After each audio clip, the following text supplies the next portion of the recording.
Everyone, आज की हम इस क्लास में एक नया टॉपिक पढ़ने जा रहे हैं। वह है टॉपिक प्रोबेबिलिटी से ही है। सबसे पहले हम बात करते हैं प्रोबेबिलिटी के कुछ पॉइंट्स की। सबसे पहले हम बात करेंगे यादृच्छिक चर की, रैंडम वेरिएबल की। रैंडम वेरिएबल क्या होता है कि रैंडम वेरिएबल एक ऐसा फलन होता है जिसका प्रांत किसी यादृच्छिक परीक्षण के प्रतिदिश समिष्ट होता है। जिसका प्रांत किसी यादृच्छिक परीक्षण का प्रतिदिश समिष्ट होता है, यही क्या कहलाता है?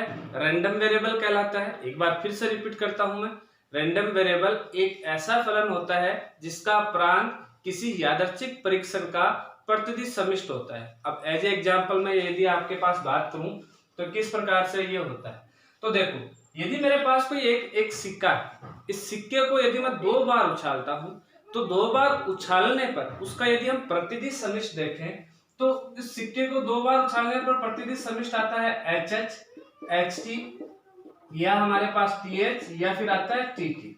ठीक है, अब मैं मान लेता हूं कि x1 यहां हमारे पास चित्तों की संख्या को निरूपित करता है। x है वह एक चित्तों की संख्या को क्या करता है? निरूपित करता है। चित्तों की संख्या को निरूपित करता है। अगर ये चित्तों की संख्या को निरूपित करता है तो यह x एक यादृच्छिक चर है। x एक क्या है? यादृच्छिक चर है जिसका मान हमारे पास निम्न प्रकार से हो सकता है। जिसका मान हमारे पास निम्न प्रकार से हो सकता है, जैसे x बराबर 0। x बराबर 0 का मतलब क्या है? यहाँ से कि रैंडम वेरिएबल 0 है और ये यादृच्छिक चर है। किसकी संख्या को निरूपित कर रहा है? चित्तों की संख्या को निरूपित कर रहा है, मतलब हेड की संख्या को निरूपित कर रहा है। और ये कह रहा है कि जब मैं सिक्के को 2 बार उछालता हूं तो उस उछाल में हमारे पास जो चित्तों की संख्या है वह नहीं आ रही। 0 का मतलब है नहीं आ रही, एक भी चित्तों की संख्या नहीं आ रही। तो ऐसी घटना हमारे पास कैसे बन सकती है? यहां से देखें तो केवल और केवल एक घटना आई, और इसको हम रिप्रेजेंट इस प्रकार से भी कर सकते हैं, वह है XTT इक्वल टू क्या हो गया? 0, जहां चित्तों की एक भी संख्या नहीं है। ठीक है, दूसरा हो सकता है x बराबर 1, मतलब हमारे पास चित्तों की संख्या कितनी हो? 1 हो। तो हम इसको इस प्रकार से भी लिख सकते हैं। x कौन कौन सी बन सकता है? यहां से बन सकता है HT, या मैं कहूं TH, HT और TH। ठीक है, और ठीक है, HT और क्या आ रहा है? TH आ रहा है। तो यहां हमारे पास संख्या देखें तो हमारे पास यहां चित्तों की संख्या को कितनी आ रही है? 1 आ रही है। तो x बराबर हमारे पास वैल्यू क्या हो गई? 1 हो गई। हमें यहाँ घटनाओं से नहीं देखना है, हमें ये देखना है कि हमारे पास चित्तों की संख्या x है, वो चित्तों की संख्या को निरूपित कर रहा है, तो इनमें चित्त कितने हैं? 1 है। अब हम बात करते हैं x, जैसे हमारे पास 2 हो, x बराबर 2 के लिए देखें तो x बराबर 2 के लिए देखें तो HH एक ही घटना आ रही है, और यहाँ x की वैल्यू है वह हमारे पास क्या आ रही है? 2 आ रही है। ठीक है, तो ये एक रैंडम वेरिएबल होता है। एक बार फिर से रिपीट करता हूं, यादृच्छिक चर क्या होता है? यादृच्छिक चर एक ऐसा फलन होता है जिसका प्रांत किसी यादृच्छिक परीक्षण है, उस परीक्षण का प्रतिदिश समिष्ट होता है। ठीक है, एज एग्जाम्पल हमने बात की कि यदि हम एक सिक्के को 2 बार उछालते हैं तो उसके प्रतिदिश समिष्ट इतने हैं। अब मैं कहूं कि x एक चित्तों की संख्या को निरूपित करता है जो कि एक यादृच्छिक चर है, तो x के हमारे पास हम मान किस प्रकार से प्राप्त करें? उस रैंडम वेरिएबल के मान किस प्रकार से प्राप्त करते हैं?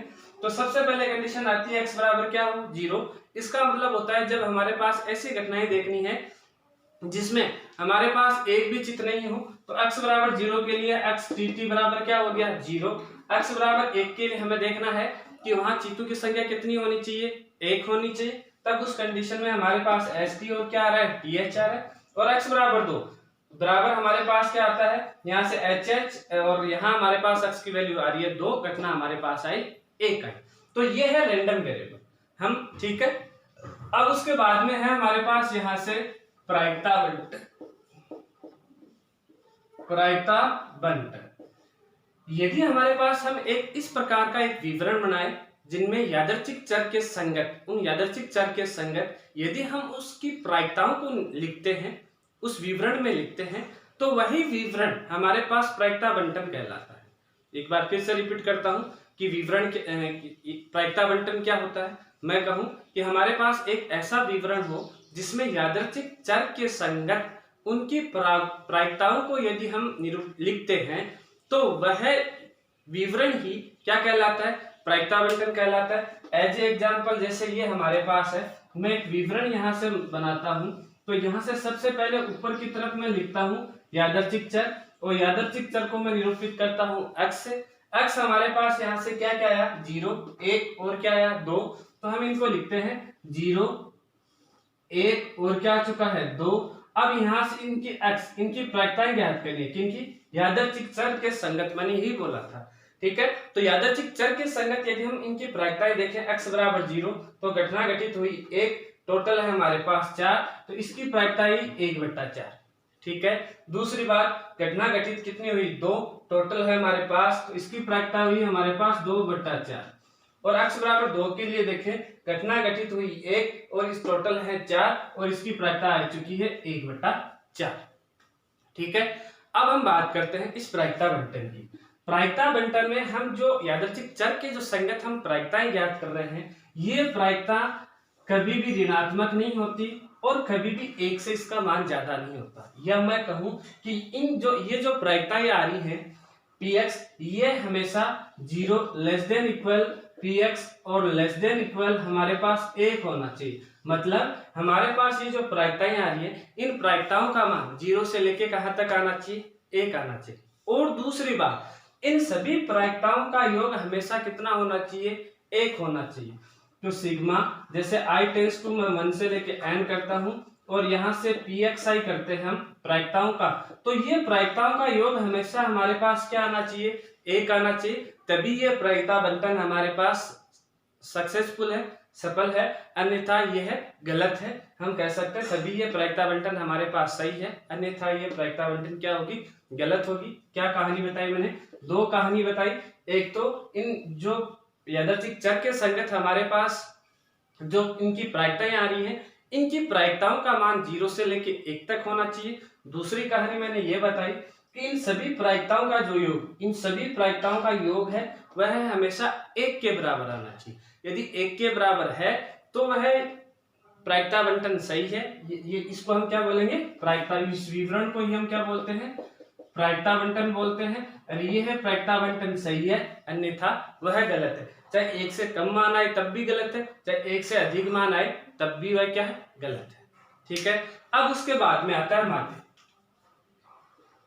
उसके बाद में बात आती है माध्य की। माध्य क्या होता है कि हमारे पास ये जो प्रायिकताएं, ये जो यादृच्छिक चर हैं और ये जो इनकी संगत, इनकी प्रायिकताएं हैं, यदि इनके गुणनफलों का जो हम योग करते हैं, वही योग इस प्रायिकता बंटन में क्या कहलाएगी, माध्य कहलाती है। और माध्य को हम यहाँ से px से भी निरूपित कर सकते हैं, और यह इक्वल होगा सिग्मा i टेंस टू 1 से लेके n, और इसको हम निरूपित करेंगे xi।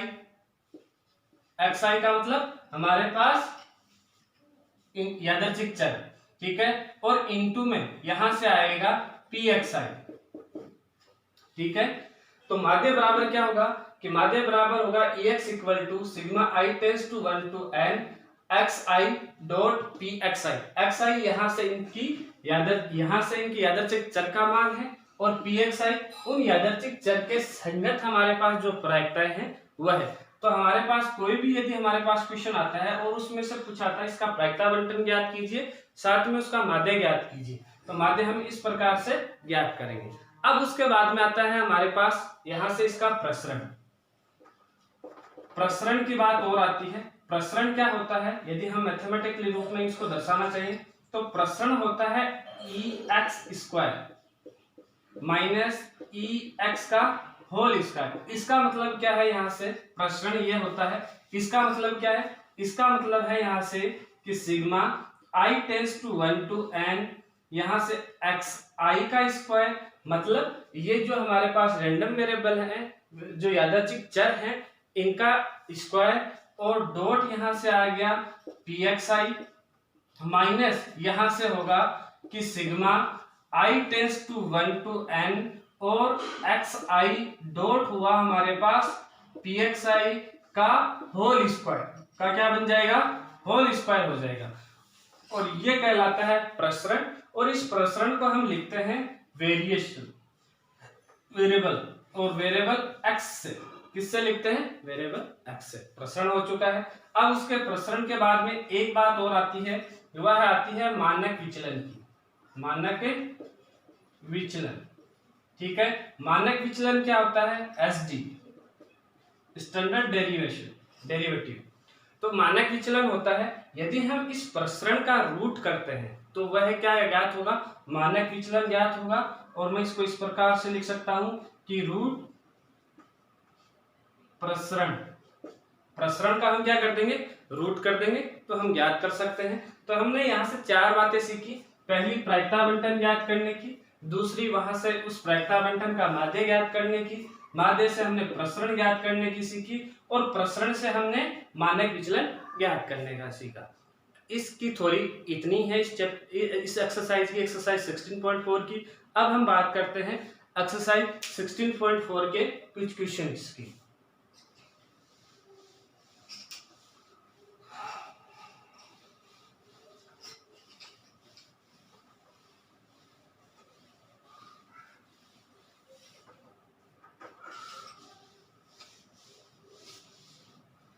तो देखो एक्सरसाइज के हमारे पास सबसे पहले क्वेश्चन आते हैं। हमें कहा गया है बताइए कि निम्नलिखित प्रायिकता आवंटनों में से कौन सा एक यादृच्छिक चर x के लिए संभव, कहा गया है कौन सा एक यादृच्छिक x के लिए संभव है।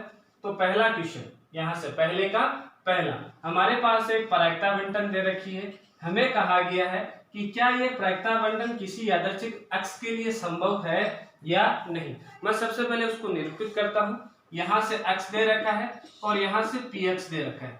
x में देखें तो 0 दे रखा है, 1 दे रखा है और 2 दे रखा है। और उसके बाद में देखें कि प्रायिकताएं देखें तो 0.4, 0.4 और 0.2 दे रखा है। सबसे पहले आप इन ये जो यादृच्छिक चर हैं, इन यादृच्छिक चर की प्रायिकताएं देखें कि क्या प्रायिकताएं 0 और 1 के मध्य है या नहीं है। ये देखें 0.4, ये 0.4, ये 0.2। तो हम देख रहे हैं कि ये जो मान है वो 0 से लेके 1 तक है, तब संभव है। ठीक है, पहली कंडीशन हो गई। दूसरी कंडीशन, यदि हमें यहां से देखना है कि क्या इनका जो योग आ रहा है वह 1 के इक्वल है या नहीं। यदि मैं यहां से सिग्मा px करता हूं और यहां से देखता हूं 0.4 प्लस 0.4 प्लस 0.2, तो इनका मान क्या आ रहा है, 1 आ रहा है। 1 आ रहा है तो हम कहेंगे कि ये प्रायिकता आवंटन संभव है। तो हम कहेंगे कि चूंकि, इसलिए हम कहेंगे कि ये है प्रायिकता आवंटन संभव है। हो गया क्वेश्चन। अब हम बात करते हैं अगले क्वेश्चन की। इसका ही दूसरा जो भाग है, हम उस दूसरे भाग की बात करते हैं। दूसरे भाग में हमारे पास यहाँ से 0, 1, 2 दे रखा है और यहाँ हमारे पास इसका एक दूसरा भाग है, पहले का दूसरा, यहाँ से 0.6 दे रखा है और यहाँ हमारे पास दे रखा है 0.1 दे रखा है और वहां हमारे पास 0.2 दे रखा है। सबसे पहले वही चेक करेंगे कि क्या इनकी प्रायिकताएं 0 से लेके 1 तक है या नहीं है। हम देख रहे हैं 0.6 है, 0.1 है, 0.2 है, तो इनके मध्य की ही वैल्यू है हमारे पास। अब हम इनका योग करते हैं। योग करते हैं तो देखिए योग हमारे पास क्या आ रहा है, यहाँ से 0.6 प्लस 0.1 प्लस 0.2, हम देख रहे हैं कि इनका योग 0.9 आ रहा है। तो क्या मैंने ये कहा था कि इनकी जो प्रायिकताएं हैं, ये जो प्रायिकताएं, इनकी सभी प्रायिकताओं का जो योग है वो कितना आना चाहिए, 1 आना चाहिए। यहाँ हम देख रहे हैं कि क्या 1 आ रहा है, नहीं, यहाँ हमारे पास आ रहा है कि प्रायिकताओं का योग 0.9 आ रहा है। तो हम कहेंगे कि ये प्रायिकता आवंटन संभव नहीं है, ये प्रायिकता आवंटन संभव नहीं। तो इस प्रकार से हम क्वेश्चनों को हल कर सकते हैं। अब चलते हैं हम अगले क्वेश्चन की तरफ। क्वेश्चन नंबर 2, इसका थर्ड है, वो खुद को करना है, चेक करना है। मौखिक रूप से मैं बता देता हूं, वर्बली रूप से मैं देख रहा हूं कि जो इसका पहले का तीसरा है, उसके जो रैंडम वेरिएबल 3 है उस पे हमारे पास प्रायिकताएं हैं वो ऋणात्मक आ रही है, तो हम कह देंगे कि ये संभव नहीं। अब हम बात करते हैं दूसरे क्वेश्चन की। क्वेश्चन नंबर 2 की यदि हम बात करें तो क्वेश्चन नंबर 2 में कहा गया है 2 सिक्कों के युगपत उछाल में चित्तों की संख्या को यादृच्छिक चर x मानते हुए हमें इनका प्रायिकता आवंटन ज्ञात करना है। तो सबसे पहले हम कहेंगे कि 2 सिक्कों के उछालों का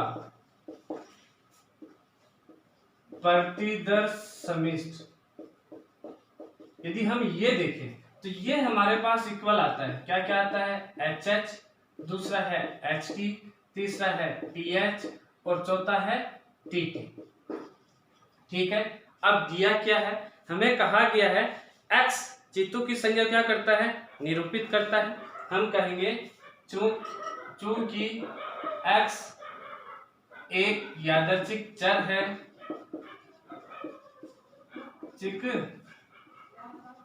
चर है जो चित्तों की संख्या को निरूपित करता है।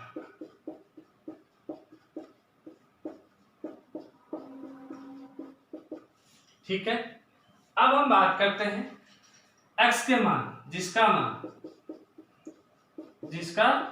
x का मान क्या क्या हो जाएगा, x बराबर, पहले कंडीशन ये बन सकती है कि यादृच्छिक चर चित्तों की संख्या को निरूपित करता है, तो पहली कंडीशन ये आ सकती है कि एक भी चित्त नहीं हो, मतलब x बराबर 0।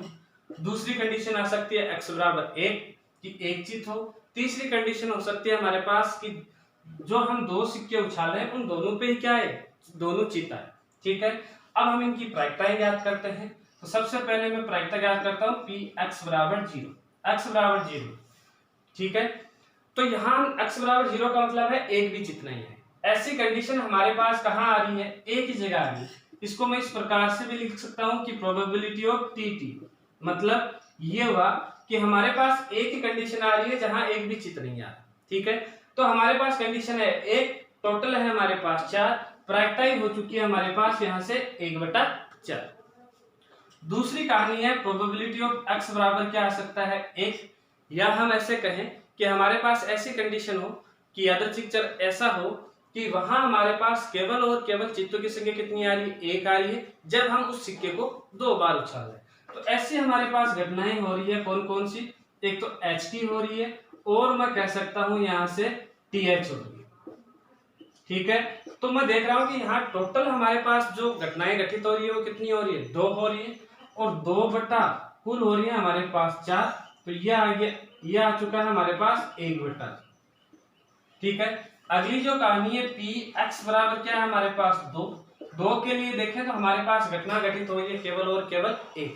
2 का मतलब है कि चित्तों की संख्या है, 2 बार उछाल रहे हैं हम सिक्के को, वहां चित्तों की संख्या भी कितनी आनी चाहिए, 2। ऐसी घटना हमारे पास घटित हो रही है एक ही बार, और ये है एच एच, और इसकी प्रायिकता देखें तो क्या जाएगी 1/4। अब हम इसका प्रायिकता बंटन बनाते हैं। तो यदि हम इसका प्रायिकता बंटन बनाते हैं, प्रायिकता बंटन का निर्माण करते हैं, तो प्रायिकता बंटन क्या क्या जाएगा इस प्रकार से, यहां तो हम निरूपित करेंगे x, और यहां हमारे पास आ जाएगा px। x बराबर 0 है, x बराबर 1 है, और x बराबर क्या है हमारे पास यहाँ से 2 है। x बराबर 0 के लिए हमारे पास यहाँ से प्रायिकता आई 1/4, x बराबर 1 के लिए 1/2, और x बराबर हमारे पास 2 के लिए यहाँ से प्रायिकता आ चुकी है, यहाँ से देखें तो 1/4 आ चुकी है। तो ये हमारे पास इसकी क्या हो गई, प्रायिकता बंटन हो चुकी है। ठीक है बच्चों, अब हम बात करते हैं अगले क्वेश्चन की तरफ। तो अगले क्वेश्चन के लिए देखें, तो अगला क्वेश्चन है, क्वेश्चन नंबर हमारे पास है 3। कहा गया है 4 खराब संतरे और 16 अच्छे संतरों में से भूलवश मिला दिया गया। मतलब कहा है कि 4 तो हमारे पास खराब संतरे हैं और 16 क्या है, अच्छे संतरे हैं, किसी भूलवश उन दोनों को क्या कर दिया गया है, मिला दिया गया। तो हम लिखते हैं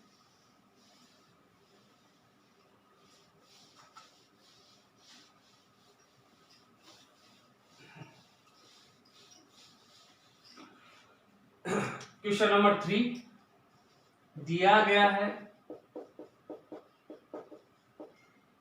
खराब संतरे और अच्छे संतरे, और हम यहां से देखेंगे कुल संतरे। खराब संतरे देखें तो खराब संतरों में हमारे पास यहां से गिवन है कितने हैं, 4 खराब, और 16 क्या है, अच्छे हैं। कुल हो गया 4 + 16 = हो चुका है 20। ठीक है। और क्या कहा है क्वेश्चन में, कहा है दो संतरों के निकाल में खराब संतरों की संख्या का प्रायिकता बंटन ज्ञात करना है। अब दो संतरे हम इनमें से निकाल रहे हैं, बोलबस मिला दिया गया तो टोटल हो गया 20, और इस 20 में से हम दो संतरे को क्या कर रहे हैं, निकाल रहे हैं। और निकाल रहे हैं तो आपको खराब संतरों का प्रायिकता बंटन बनाना है। किनका खराब संतरों का, उन दो संतरों के खराब संतरे होने का प्रायिकता बंटन बनाना। इसका मतलब यहाँ यादृच्छिक चर क्या हो चुका है हमारे पास, x एक चर है, यादृच्छिक चर है, जो कि दो खराब संतरों की संख्या को क्या करेगा, निरूपित करेगा। तो यहां हम कहेंगे x, चूंकि x एक यादृच्छिक चर है जो दो खराब संतरों की संख्या को निरूपित करता है। पहली कंडीशन हो सकती है जिसका मान x बराबर, पहली कंडीशन क्या हो सकती है कि दोनों ही संतरे खराब नहीं हो, इसका मतलब दोनों संतरे अच्छे हो, x बराबर 0। दूसरी कंडीशन हो सकती है दोनों में से एक खराब हो, या तो पहला खराब हो या फिर दूसरा खराब हो, x एक आ गया। या फिर हो सकती है कि दोनों के दोनों संतरे ही खराब। अब हमें इनकी प्रायिकता याद करनी है। प्रायिकता बिल्कुल सावधानी पूर्वक देखो, पी x बराबर 0, इसका मतलब है कि दोनों ही संतरे क्या है, खराब। ठीक है, पहला और दूसरा दोनों संतरे क्या है, खराब है। तो प्रोबेबिलिटी हमें निकालनी है पी x बराबर किसकी, 0 की। अब हम इनको किस प्रकार से निकालते हैं, ठीक है, या हम इसको ऐसे भी लिख सकते हैं, पी दोनों संतरे खराब।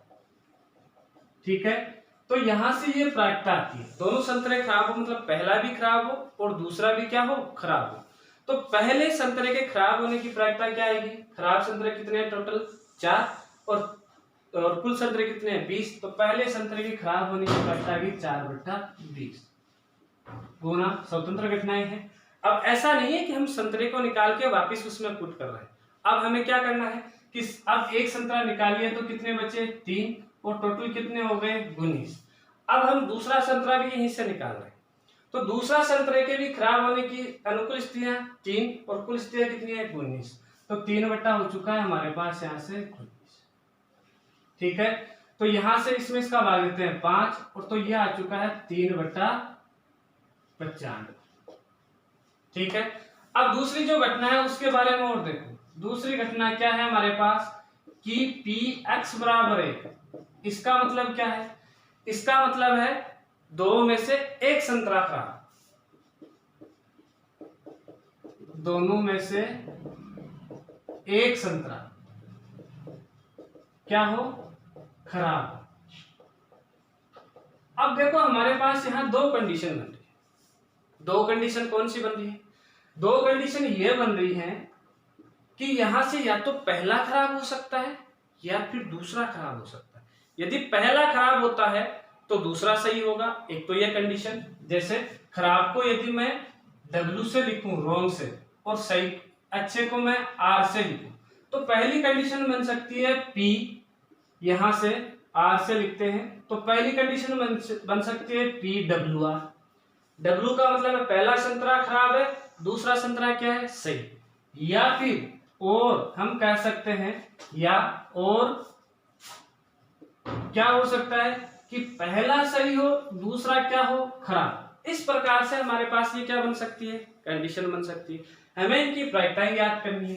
तो देखो और का मतलब यहाँ क्या हो जाएगा, यूनियन, यूनियन का मतलब क्या हो जाएगा, प्लस। ठीक है, तो W पहले संतरे के खराब होने की प्रायिकता है 4/20, दूसरे संतरे की खराब होने की दूसरे संतरे की सही होने की प्रायिकता, पहला खराब है तो 4, तो यहाँ बचे 3 और यहाँ टोटल में बचे 19। अब दूसरे संतरे की सही होने की प्रायिकता अनुकूल स्थिति 16 और कुल स्थितियां कितनी है, 19। तो 16 बटा क्या आ चुका है, 19। इसमें इसका भाग दिया कितना आया, 5, प्लस यहां से बात करते हैं। ठीक है, दूसरी कंडीशन क्या बन सकती है कि पहला सही होने की अनुकूल स्थिति 16। ठीक है, और कुल स्थितियां कितनी है, 20। तो कितना आ चुका है, 16/20। और दूसरे के खराब होने की हमारे पास प्रायिकता क्या है, दूसरे की यदि हम दूसरे की खराब होने के लिए, तो यहाँ तो बचा 15, पहला जब हमारे पास हमने सही संतरा चुना तो 15 बचा, यहाँ बचा 19। दूसरे के खराब होने की अनुकूल स्थिति है 4 और कुल स्थितियां कितनी बच गई अब 19, तो 4 बट्टा क्या आ चुका है 19। इसमें इसका भाग्य कितना आया 5, हमारे पास आया 16 बट्टा 95 प्लस 16 बट्टा क्या आया 95। मैं इनको कैसे लिख सकता हूँ, दोनों को जोड़ते हैं तो 32 बट्टा 95। ऐसी कंडीशन में देखो हम एक तरीका और है ज्ञात करने का, ऐसी कंडीशन में हम क्या करें, दोनों में से एक संतरा खराब हो, हमें पता है कि 2 घटनाएं घटित होगी, तो हम किसी एक की प्रायिकता ज्ञात कर लेंगे और उससे किससे गुणा कर देंगे, 2 से गुणा कर देंगे। जैसे मैंने इसकी प्रायिकता ज्ञात कर ली, इसको 2 से गुणा किया तो भी वही आ रहा, तो इस प्रकार से भी हम ज्ञात कर सकते हैं। अगला है P x बराबर क्या है हमारे पास 2, इसका मतलब क्या है कि प्रोबेबिलिटी ऑफ ज्ञात करनी है हमें क्या, कि ये निरूपित करता है खराब को, x बराबर है 2, एक भी खराब नहीं हो, एक खराब हो। अब कह रहा है कि दोनों क्या हो, सॉरी ये x बराबर 2 के लिए निकालना है। अब हम निकाल रहे हैं x बराबर 0 के लिए, इसका मतलब है कि हमारे पास दोनों ही क्या नहीं हो, खराब नहीं, ठीक है। अब दोनों खराब नहीं, दोनों संतरे खराब नहीं हो।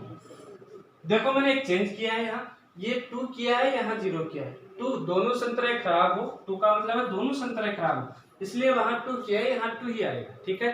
अब दोनों संतरे क्या हो, खराब नहीं, x बराबर 0 का मतलब यही है, तो यहाँ दोनों संतरे खराब नहीं है, इसका मतलब दोनों संतरे क्या है, अच्छे हैं। तो पहले संतरे की यदि हमें प्रायिकता देखनी है, पहला संतरा सही होने की, तो आ गया 16 बट्टा 20। अब यहाँ बचे हमारे पास 15 और यहाँ बचे 19। दूसरे संतरे के सही होने की, अच्छे होने की प्रायिकता क्या होगी, 15 बट्टा क्या हो गया 19, इसमें भाग दे 4, यहाँ आया 5 और ये आ चुका है 60 बट्टा कितना आ चुका है 95। अब हमें इनका क्या निकालना है, प्रायिकता बंटन। तो यदि हम इसका प्रायिकता बंटन देखें तो प्रायिकता बंटन हमारे पास यहाँ से बना इस प्रकार से, ये है x और ये है px, ठीक है।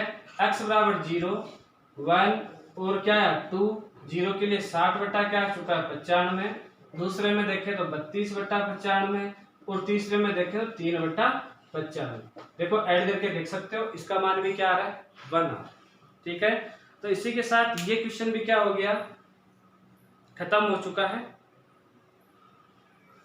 अगले क्वेश्चन की तरफ बढ़ते हैं। अगले क्वेश्चन के लिए देखें तो अगला क्वेश्चन है चौथा क्वेश्चन। चौथे क्वेश्चन में देखें तो हमारे पास कहा गया है एक क्लच में 4 सफेद और 3 लाल गेंद हैं, तीनों गेंदों को यादृच्छिक निकाल में लाल गेंद की संख्या का प्रायिकता बंटन ज्ञात करना है। तो क्वेश्चन नंबर 4 की तरफ चलते हैं।